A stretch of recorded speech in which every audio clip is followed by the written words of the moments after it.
Timnas voli putra Thailand akhirnya mengamankan kemenangan atas Indonesia di set pertama Civic 2024.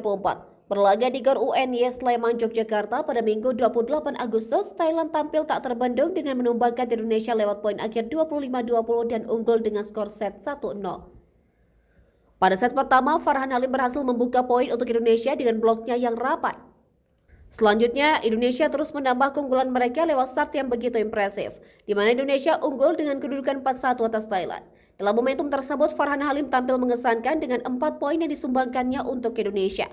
Sementara Thailand yang berupaya menemukan ritme permainannya terus memberikan perlawanan dan mengejar ketertinggalan mereka. Thailand mendekat dan berhasil menyamakan kedudukan 6-6 atas Indonesia lewat poin Anurag Panram. Namun Indonesia yang tak ingin lengah kembali mendapatkan poin keunggulan lewat serangan Boy Arnes dan blok Farhan Halim. Di tengah persaingan sengit yang diberikan Thailand, Indonesia yang berada dalam posisi tertinggal melakukan pengejaran, di mana Indonesia tertinggal dengan kedudukan 9-12 atas Thailand. Situasi berbalik tersebut dengan cepat diwaspadai Indonesia dengan mengikis ketertinggalan mereka menjadi 11-12. Tetapi performa apik Thailand membawa mereka memimpin dengan keunggulan 15-11 di pertengahan set yang pertama. Selanjutnya Thailand terus mendominasi jalannya pertandingan di set pertama, sedangkan Indonesia masih berjuang keluar dari ketertinggalan mereka dengan mencari poin beruntun. Pasalnya selisih antara Indonesia dan Thailand berjarak 4 poin.